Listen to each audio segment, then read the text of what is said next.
Bene, dopo questa prima parte introduttiva, vediamo di approfondire un po' di più il ruolo degli studenti, quindi anche il possibile coinvolgimento degli studenti, degli apprendisti, dal punto di vista della pedagogia centrata sugli apprendimenti e considerando l'ambito dell'apprendimento duale.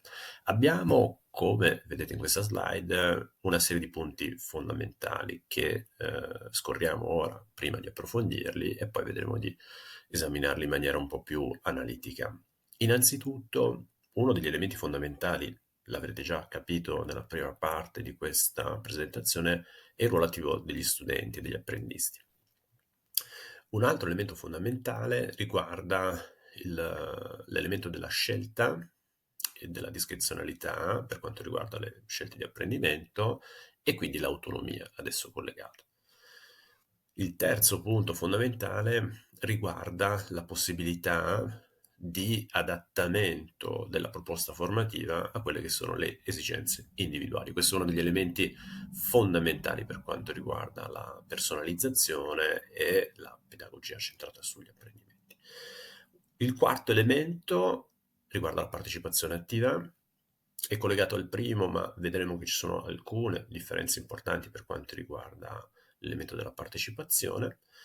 Il quinto elemento riguarda la promozione della responsabilità, questo è un altro elemento fondamentale per quanto riguarda l'apprendimento sui luoghi di lavoro. Il sesto elemento riguarda la connessione con il mondo reale, altro elemento importante per quanto riguarda le esperienze di apprendimento sui luoghi di lavoro. E infine, ma non per importanza, i risultati positivi. Vediamo questi singoli punti uno per uno, così vediamo un po' di approfondirli. Innanzitutto il ruolo attivo degli studenti.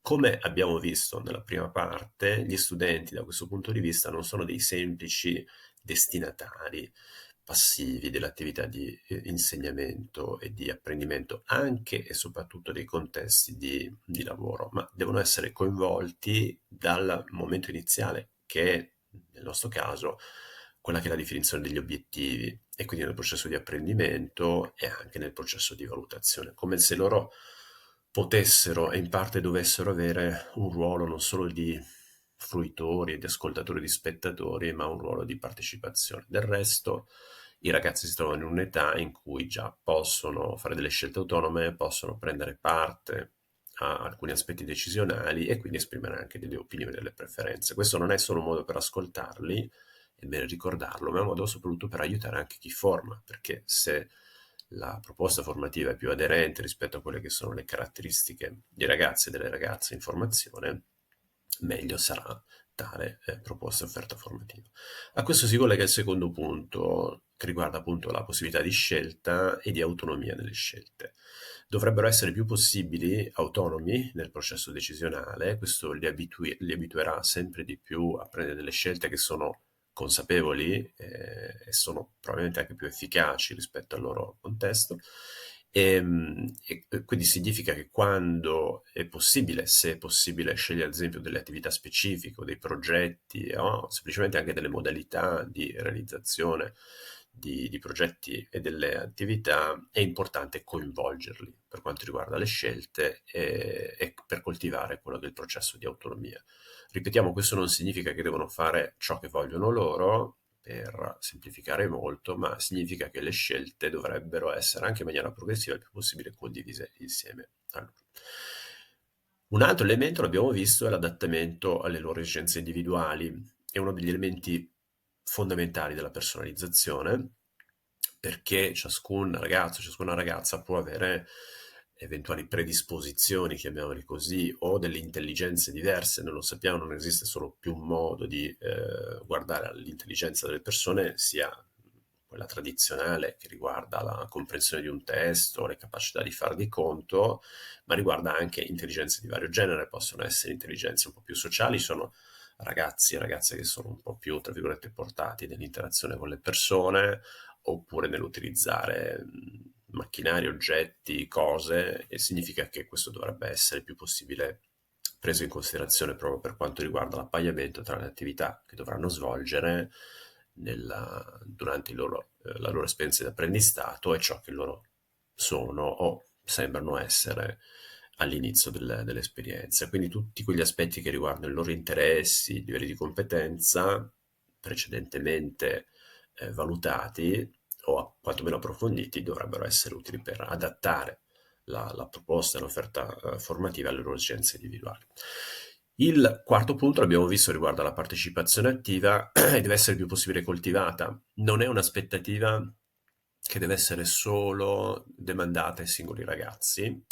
In genere a volte ci capita di fare questi discorsi un po' semplificati, del tipo, vabbè, fatto così, è un po' passivo e sarà sempre così. In realtà non è così, noi lo sappiamo, soprattutto queste caratteristiche in parte sono anche delle competenze che possono essere nutrite, alimentate, sviluppate e la partecipazione è una di queste, quindi significa che sta soprattutto alle persone che si occupano di organizzare le attività formative, quindi anche ai tutor aziendali nello specifico, coinvolgere, abituare sempre di più i ragazzi e le ragazze nella partecipazione alle attività attraverso discussioni, in modo tale che si sentano anche un po' più adulti, attraverso la collaborazione all'interno dei progetti, attraverso il coinvolgimento in presentazioni collettive ai propri colleghi e compagni di lavoro e di apprendimento, oppure ad altre attività che possono essere coinvolgenti. L'elemento del coinvolgimento è un elemento molto, molto importante ed è altrettanto importante che non si sentano e non si trovino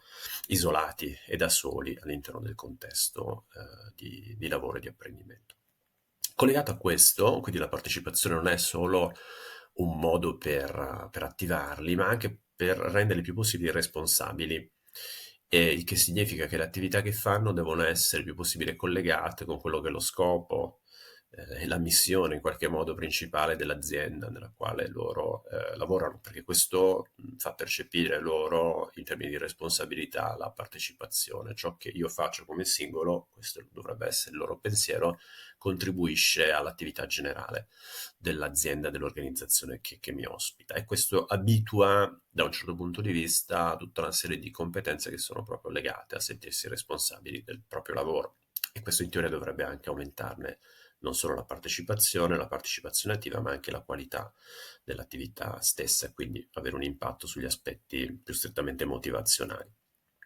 Gli ultimi due elementi sono in coda, ma non sono meno importanti rispetto agli altri, riguardano proprio la connessione con il mondo reale, il che significa che già di sé un'esperienza di apprendistato duale collega con quella che è la vita quotidiana nelle aziende, nelle organizzazioni per quanto riguarda i processi produttivi e dovrebbe essere però il più possibile enfatizzata, anche consentendo a loro di entrare in contatto con il cosiddetto mondo reale, quindi con le interazioni che hanno all'esterno. E i risultati positivi si focalizzano sul fatto che tutto ciò che viene svolto, non solo quando le cose vanno bene, ma anche quando vanno meno bene, e contribuisce a quello che è lo stato anche affettivo delle persone, che serve molto per stimolare la loro motivazione, la loro partecipazione e in genere quindi lo possiamo collegare con quello che è il clima generale all'interno dell'azienda durante le loro attività, che dovrebbe essere il più possibile positivo. Questo è un modo importante proprio per favorire il coinvolgimento degli studenti, nel dare a loro un ruolo attivo e nel consentire poi che questo ruolo attivo sia anche generativo per quanto riguarda gli aspetti motivazionali. Vediamo un paio di casi, giusto per chiarire meglio quello che può essere il ruolo degli studenti per quanto riguarda la personalizzazione dei loro apprendimenti. Vediamo due casi, il caso di una ragazza, Maria, e poi successivamente il caso di un ragazzo che chiameremo Marco. Sono casi fittizi che però pensiamo possano essere realistici, quindi anche utili e importanti per voi. In cosa consiste ad esempio il caso di Maria? Maria sta seguendo un percorso duale nel settore dell'informatica e dello sviluppo dei software in una azienda locale e potrebbe avere la possibilità di personalizzare il suo apprendimento attraverso la scelta autonoma di progetti su cui lavorare. All'interno di questo contesto noi possiamo identificare una serie di aspetti importanti per quanto riguarda la personalizzazione dell'esperienza di Maria, che riguardano ad esempio la selezione dei progetti su cui lavorare. Abbiamo visto, potrebbe essere importante condividere con gli apprendisti la scelta dei progetti in cui possono lavorare. Questo non significa, ripetiamo, che debbano scegliere solo loro, ma potrebbe essere interessante, come nel caso di Maria, poter avere l'opportunità di scegliere almeno una parte delle attività su cui lavorano. E questi progetti su cui scegliere possono essere potenzialmente ampi per quanto riguarda le loro caratteristiche, quindi appartengono a una vasta gamma di argomenti, e per quanto riguarda il caso di Maria, visto che lavora in un'azienda di informatica e sviluppo software, potrebbe essere ad esempio progetti di sviluppo di un'applicazione, la progettazione di un sito web, oppure la creazione di un software specifico che è stato richiesto da aziende esterne. Quindi questo è il primo elemento nel quale potrebbe trovarsi Maria per quanto riguarda la personalizzazione. Un altro elemento, una volta scelto il progetto, può riguardare la definizione degli obiettivi, che si collega con il ruolo che poi Maria dovrà avere all'interno del progetto stesso. Quindi definire gli obiettivi significa anche collegare il suo processo di apprendimento, non solo quello presente, ma anche quello futuro, finché dura questa attività di progetto, attraverso degli obiettivi specifici che devono essere raggiunti attraverso l'attività, e su questo ha un ruolo molto importante, chiaramente, il tutor aziendale. Nel caso di Maria, questi obiettivi potrebbero essere legati alle competenze tecniche, ad esempio, alla risoluzione di problemi o alla gestione del progetto, o altri aspetti rilevanti, siano essi un po' più tecnici che, ad esempio, trasversali. Abbiamo visto prima, ad esempio, uno degli elementi fondamentali della personalizzazione è il rapporto con la realtà o con il mondo esterno all'azienda. Uno di questi obiettivi potrebbe essere anche quello di esercitare e enfatizzare il più possibile le competenze di comunicazione con l'esterno, perché i fornitori necessitano di una particolare cura e attenzione. Allora questo potrebbe essere un elemento di definizione degli obiettivi da svolgere insieme a Maria.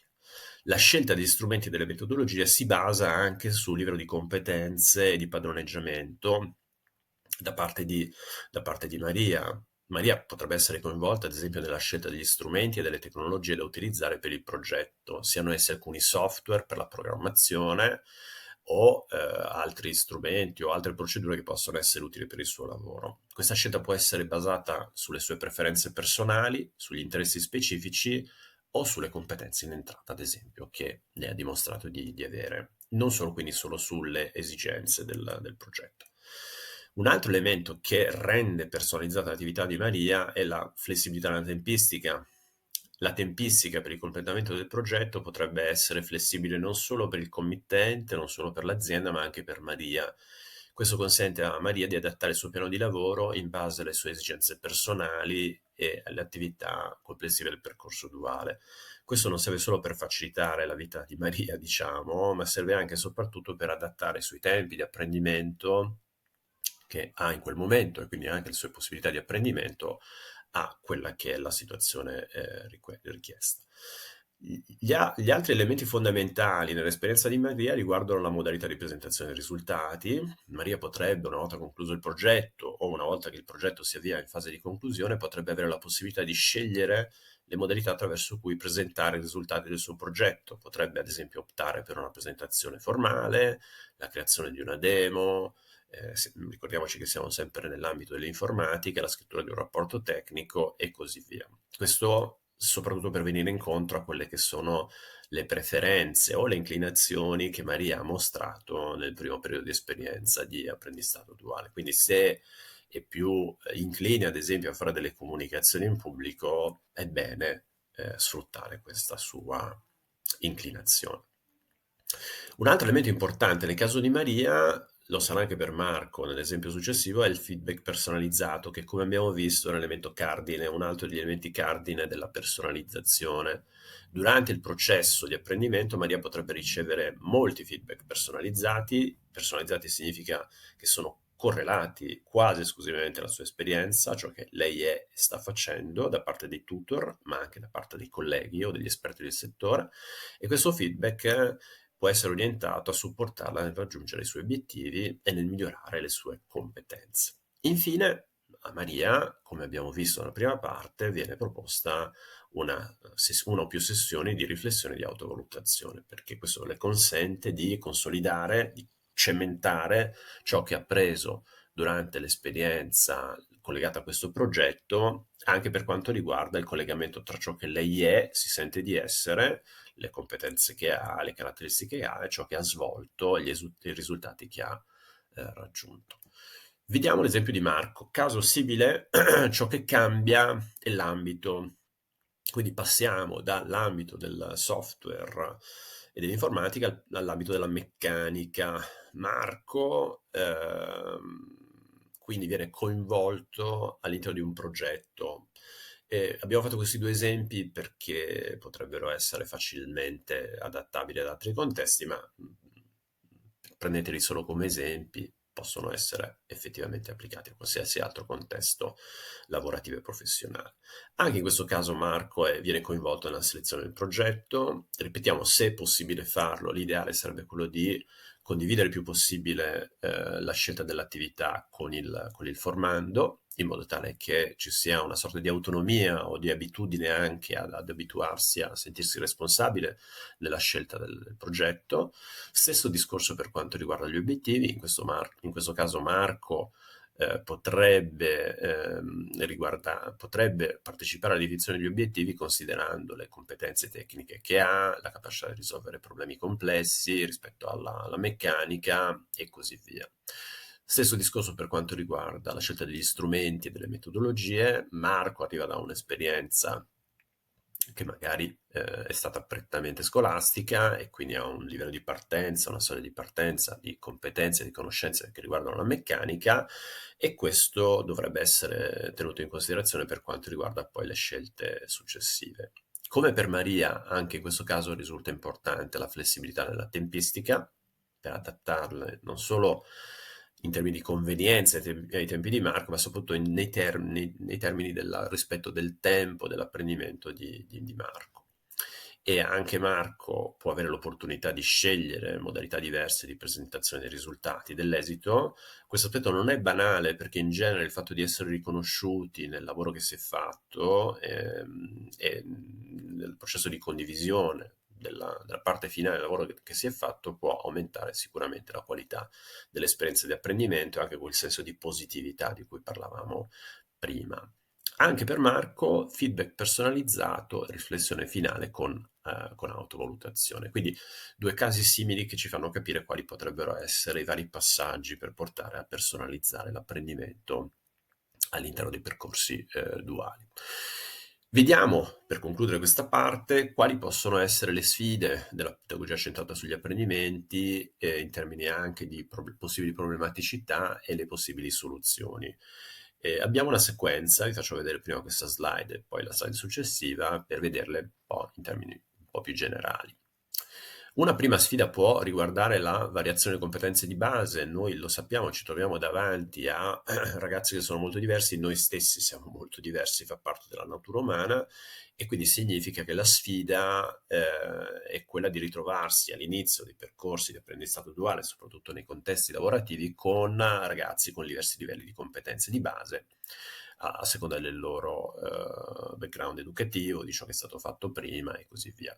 Quindi significa che la soluzione principale che noi possiamo attivare per realizzare la pedagogia centrata sugli apprendimenti è esplorare, analizzare, misurare, valutare, chiamiamolo come preferiamo, all'inizio, proprio per impiantare poi successivamente un lavoro di personalizzazione. Se non si esplora e scopre in cosa consiste il nostro ragazzo, la ragazza, ciò che ha fatto, ciò che è o pensa di essere, se non si fa questo tipo di lavoro, allora le fasi successive saranno sicuramente molto più complesse. Un altro elemento di sfida riguarda le tempistiche della pianificazione, perché soprattutto per quanto riguarda le aziende, la tempistica spesso è definita dall'esterno rispetto a quello che arriva da una commessa specifica o rispetto a quello che è l'attività ordinaria di lavoro, e quindi è anche difficile adattarla, come abbiamo visto nel caso di Maria Di Marco, alla tempistica dei ragazzi.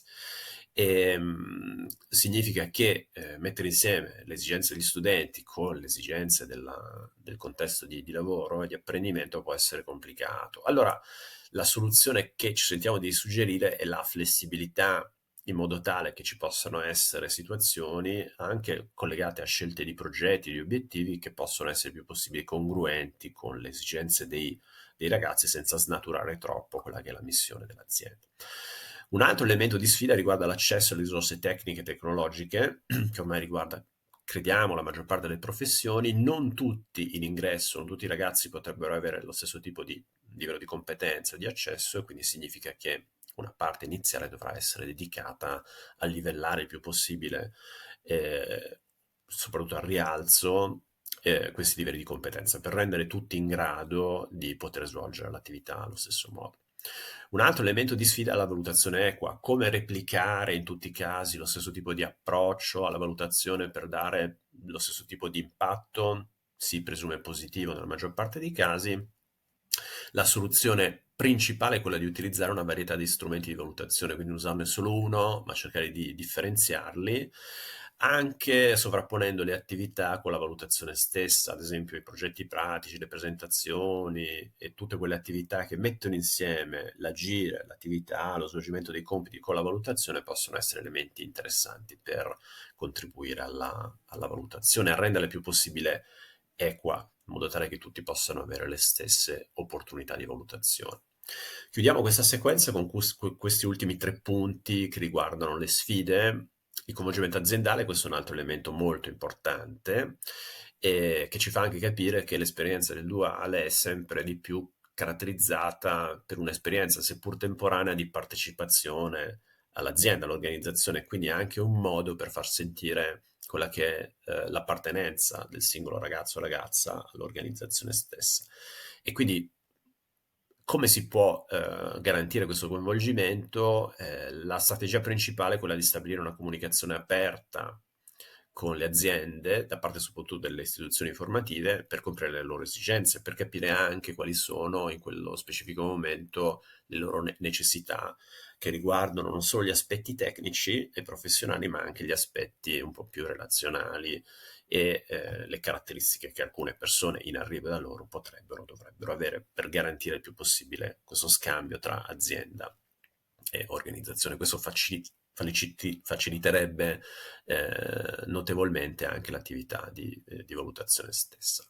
Gli ultimi 2 punti riguardano il supporto socioemotivo. L'esperienza, è vero, è un'esperienza lavorativa, ma anche un'esperienza di apprendimento, quindi i ragazzi e le ragazze necessitano di un supporto continuo anche dal punto di vista socioemotivo.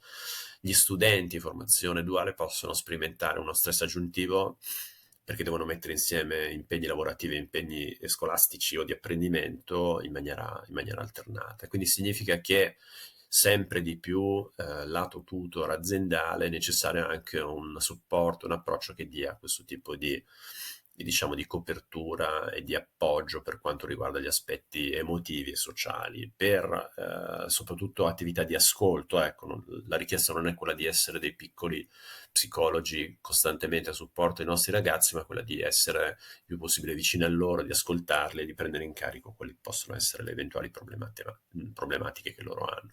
Ultimo punto riguarda l'adattamento continuo, si collega con quello che dicevamo prima, nel senso che la sfida è legata al fatto che le esigenze degli studenti possono cambiare nel corso del percorso duale, che non dura qualche giorno, ma dura svariati mesi, il che significa che la valutazione deve essere quasi in maniera letterale formativa, quindi deve essere fatta frequentemente, in maniera costante, e deve essere anche orientata ai cambiamenti successivi. Questo consentirebbe di avere un adattamento continuo non solo di quella che è l'offerta che l'azienda fa rispetto al ragazzo, ma anche del ragazzo rispetto a quelle che sono le richieste dell'azienda stessa.